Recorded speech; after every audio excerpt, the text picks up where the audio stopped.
This is St. Louis on the Air from St. Louis Public Radio. I'm Elaine Cha.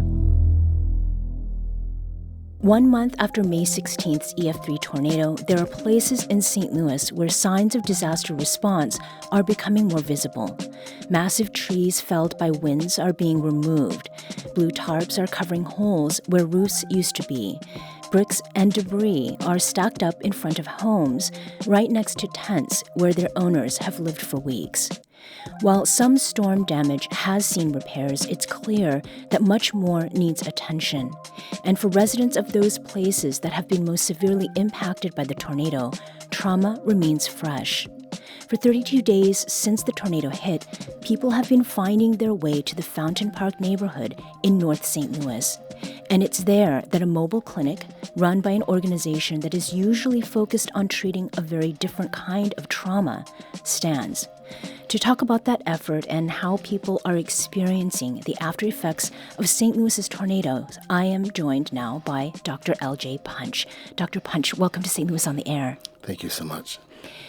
Now, Dr. Punch, you are the founder of the Bullet-Related Injury Clinic, or BRIC. And in that role, and as a surgeon, you spend a great deal of your time with people who have been shot. How did going to Fountain Park, and spending time with people affected by this tornado, how did that happen? So the path of the EF3 tornado that tore a gash through the heart of St. Louis, when I saw it on the map, when I saw the destruction in the streets and the homes, looked to me like the wound that a bullet makes. Because it's not just where it begins and it ends. It's the path of explosive destruction along the way. And it's airborne, just like the winds and the power of the tornado.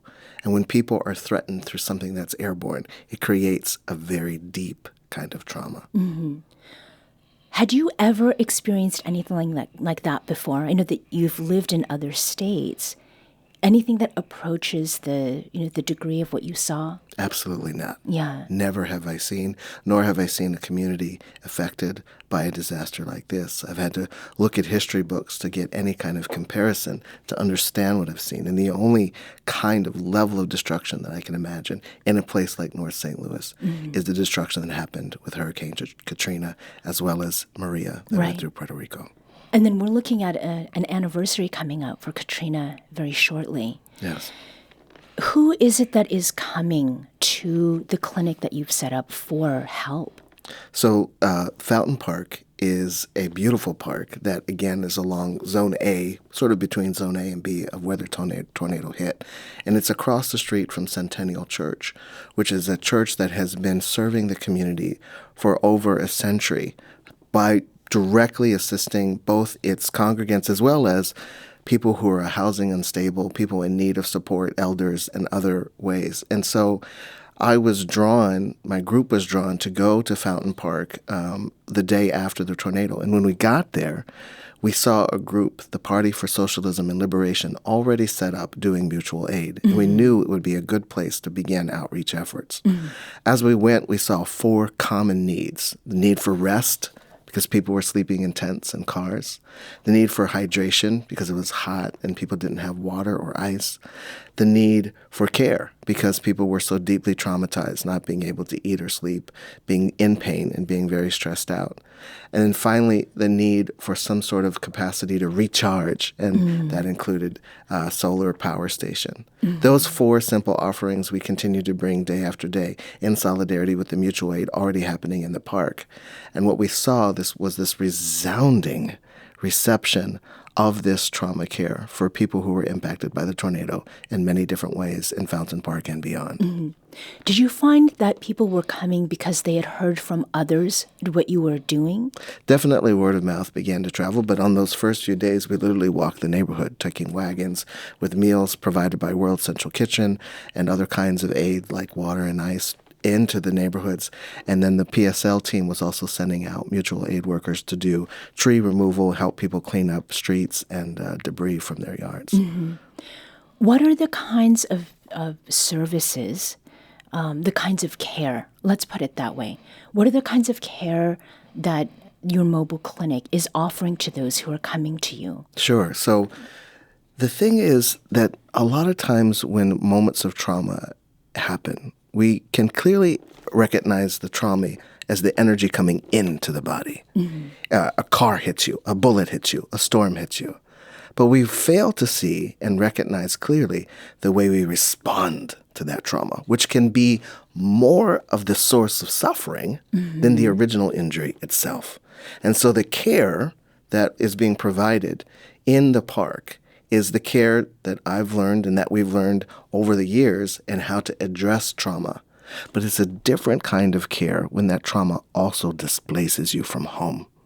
There's a term that I've learned recently. It's called solastalgia, and it literally means comfort pain.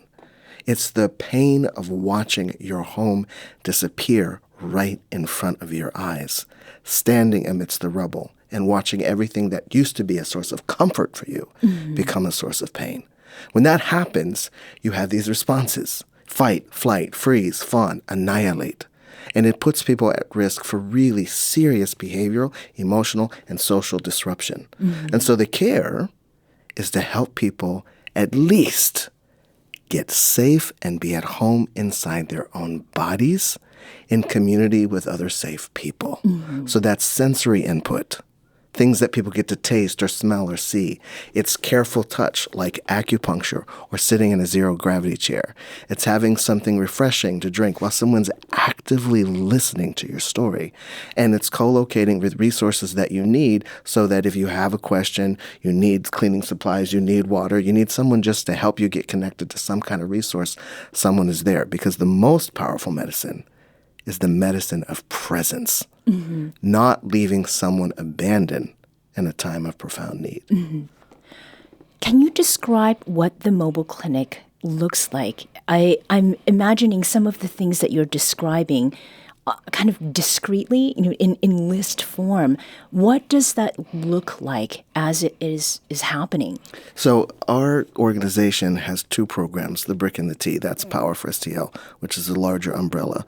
And the T has done mobile outreach for many years using tents and a modified emergency response vehicle to bring tables, chairs, relaxation, resource to people on the street. And actually, we used to do dense, engaged outreach at MLK and Hodemont in the Wells Goodfellow neighborhood. So it's a very similar kind of outreach from the lessons we learned from that outreach.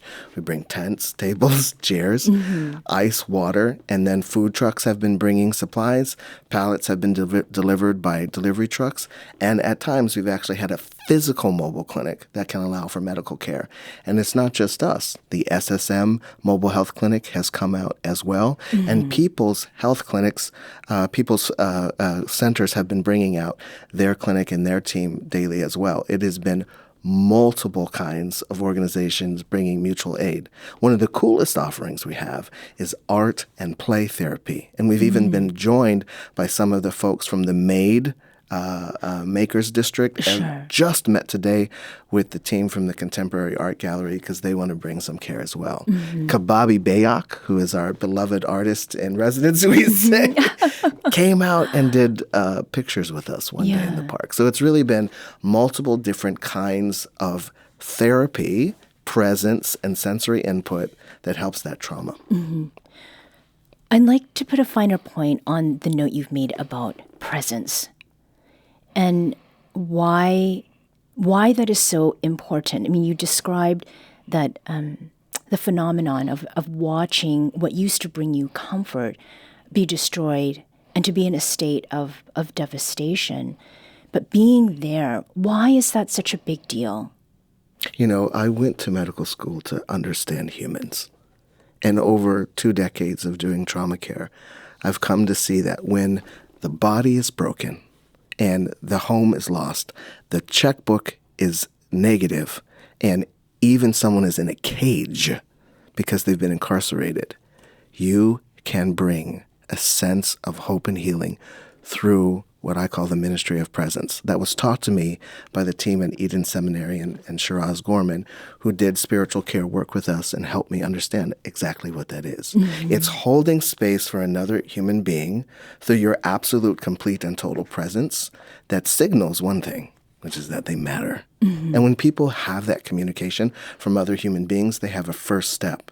But when you take it a step further and your body is also signaling safety, that you yourself, through your body language, your tone of voice, and everything you do, that you are deeply concerned about the condition of that other human being, and you want only for them to feel safe and that they belong.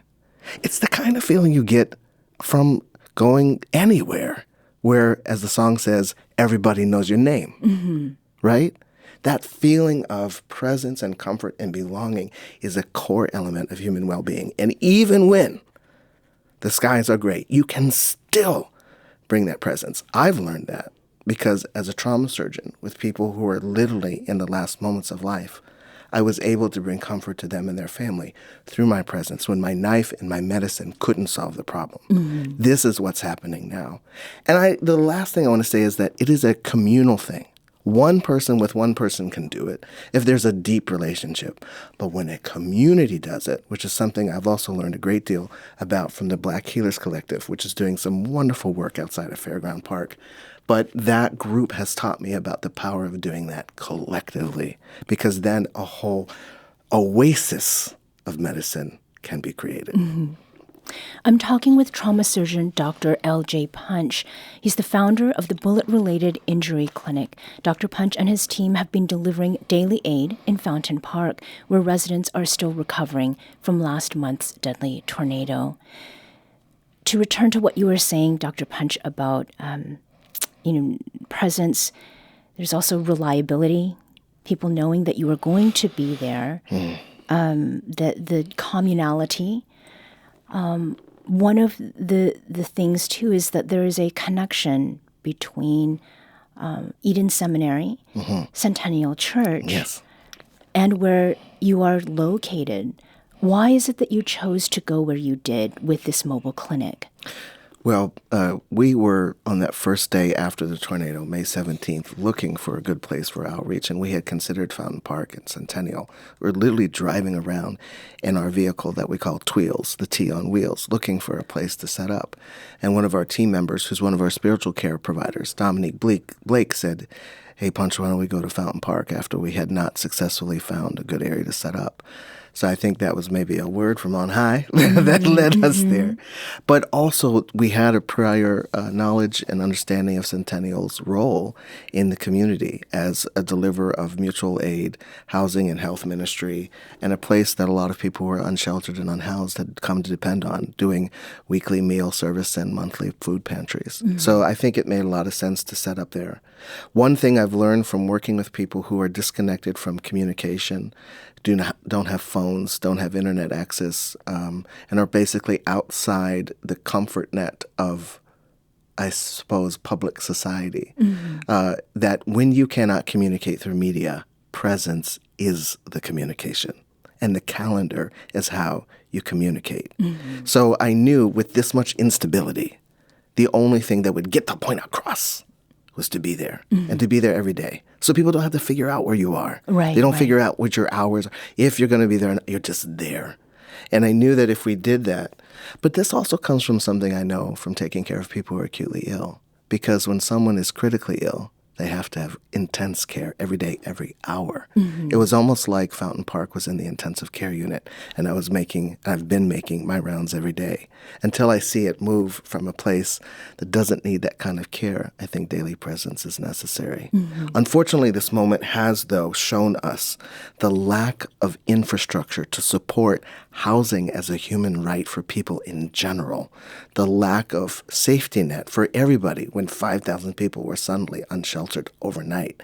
And I think it's been important for me to use everything I've learned about what it is to take care of people who are unsheltered and unhoused, or at least to attempt to support and bring that out to a broader community at Fountain Park. So there is the capital of knowledge and wisdom that you have, but capital in the form of money is also a big consideration here. And BRIC is one of dozens of organizations in St. Louis that lost half of their federal funding just before the storm. And to be more specific, BRIC has lost most of the $2 million that you were supposed to have for the next 3 years. What was this federal funding used for? The grant was a grant funded through the Department of Justice Community Violence Intervention Initiative, which was funded by the Bipartisan Safer Communities Act. So it was not simply a grant that an intermittent administration agreed upon. It was a commitment, a bipartisan commitment by Congress to fund community efforts in community safety, recognizing that carceral efforts, incarceration alone, criminal justice-based efforts are not adequate to improve community safety. So that grant was going to fund outreach, and it's actually the reason why we now have a mobile clinic, which thankfully we were able to obtain before the grant was pulled. But now the staff, supplies, and support to keep that clinic going, to do the kinds of things that we're doing right now, to do the kind of things that are the backbone of assuring an EF3 tornado does not create an increase in violence. That funding has been taken away. Mm-hmm. How have you all been able to do what you're doing, in the face of that kind of loss? Listen, this work is already funded by love, miracles, courage, and hustle. I mean, that ain't it. We never have been defined by our funding sources and always strive to do, in the Power for STL spirit, what can be done with what we have. Because first we decide why we're doing it. And the why in this moment is that people are worthy and that trauma has occurred, and that trauma inside bodies, if it's not quickly and skillfully and deeply attended to, will recur, spread, metastasize, and cause the end of life and deep suffering. That's true, period. And so what does it mean to fill the gap in the hole in that funding? There have been multiple funders who have been responsive, not just to our response around the tornado efforts, but to our efforts in general. I'm seeing more private donations come in, individual people with small amount donations. Our team, led by our new executive director, Dr. Jamila Owens-Todd, has been savvy in making the best decisions possible in how we strategically align our mission.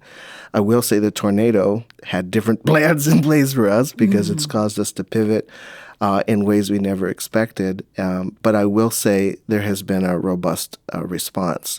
To me, the answer forward, though, is this, which is to show the need, importance, and impact of what it is to care for trauma in people in its myriad forms, and in caring for that trauma in a way that's embodied and present and holistic, show the impact of the way it reduces long-term complications of trauma, whether it be diabetes, cancer, suicide, homicide, overdose, or profound depression. And I think there's an opportunity with this tornado because now a whole swath of people have these needs.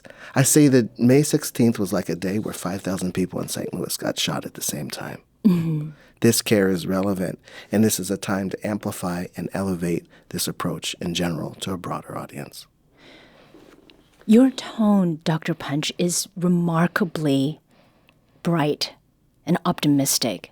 There are plenty of people who are very worried about the kinds of cuts that have been made. Where does this optimism come from? I mean, is it partly because we're facing a situation that is so unprecedented? It comes from the root of the work. The core moment of this work starting for me was a moment when I made a decision when no one would fund the effort that I wanted to start, which was community education around bleeding control. I would start with what I had.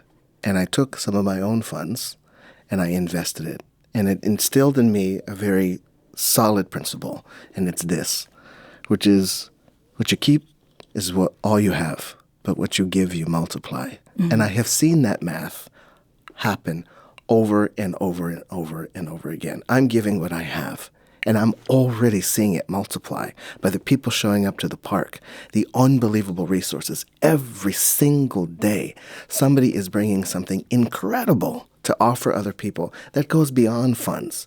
It's about the human capital of presence. It's human technology, and it's way, way, way more than anything money can contain. That keeps me optimistic and focused. Can you give us a specific example of that? Yesterday, we had someone bring by 2 massive flats worth of seedlings of vegetable plants that were going to be thrown away that community members could take. Today, Diamond Divas brought us 2 pallets of dry goods, cleaning supplies, and water, a second pallet of water. The day before, we had acupuncturist from a local acupuncturist collective, including Dr. F.O. Bromley, come and do care, and Kate Stotler do care free of charge. We've had chair massage therapist Hattie come and give care free of charge.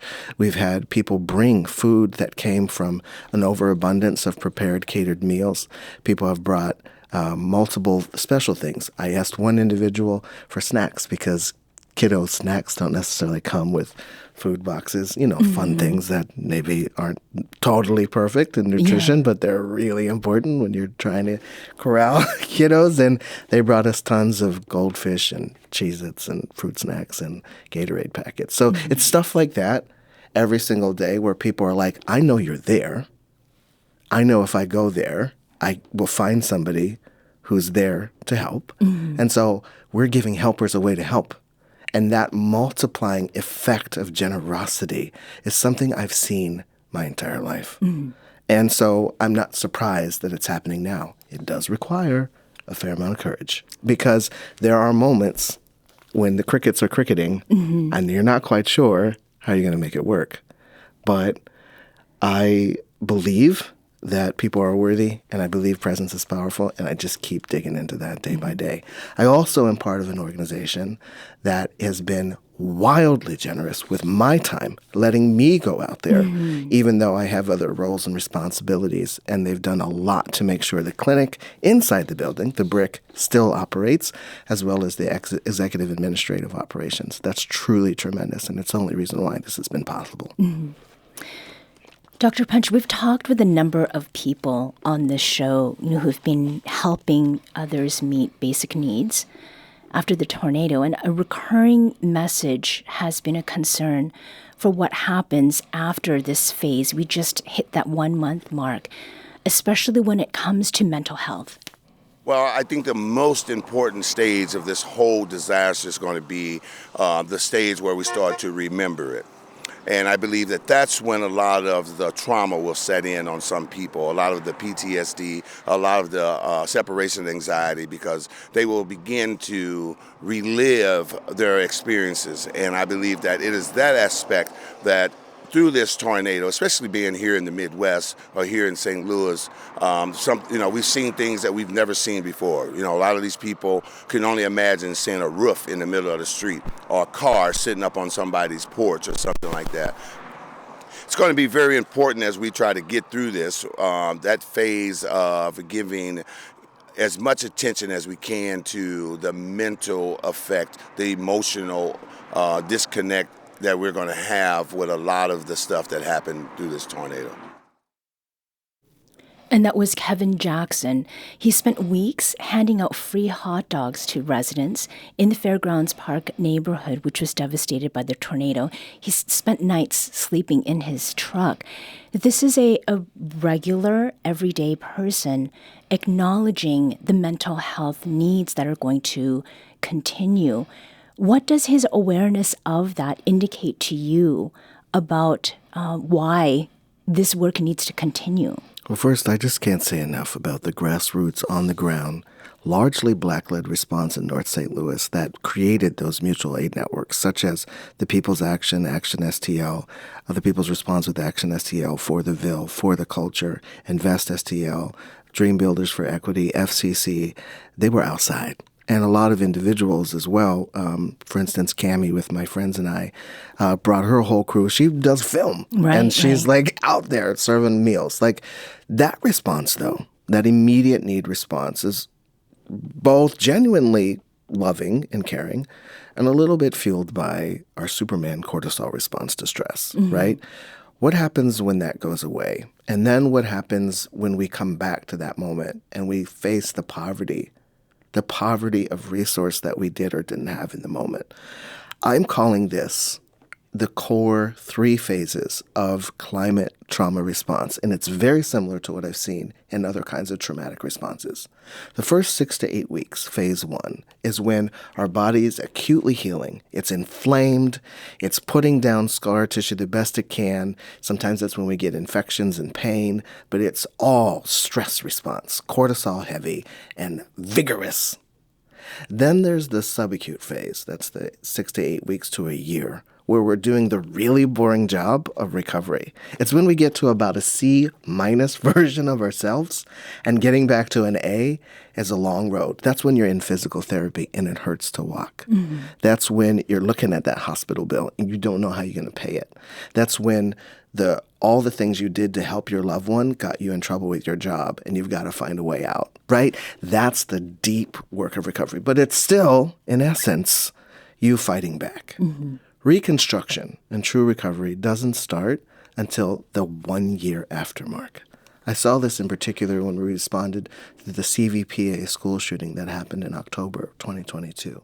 That moment and our response to it really defined a lot of the work we do now. But it wasn't until the first recognition of the year after where we really started to engage the students in the community and what recovery meant. I don't exactly know why our minds work this way, but I do know that the way we respond right now, or at least, I don't know if I know it, but I certainly believe it, the way we respond right now to the acute trauma really impacts that long-term recovery.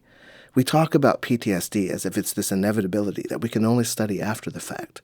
But it's my belief that what you do the next day and the way you signal safety, comfort, and presence to people in the short term, that has a profound impact on long-term recovery. I don't have a ton of data about this. I don't have a perfect placebo randomized controlled study to show that this happened, but I have witnessed it at the Brick, and it's why I'm doing right now with what I'm currently calling the 314 Oasis, which is 3 phases, 1 purpose, which is presence, and 4 pillars, rest, power, care, and connection. And that is what's happening at Fountain Park. And it's more than even just what Power for STL and the T and the Brick are doing. It's what this collaborative collective of even Fountain Park residents are doing to make sure we set ourselves on a bolder, richer, healed trajectory. Dr. L.J. Punch is the founder of the Bullet-Related Injury Clinic, or BRIC, and the TSTL, a holistic harm reduction program. You can find their mobile clinic open from 11 to 4 p.m. Dr. Punch, thank you so much for being with us. Thank you so much for the opportunity to share.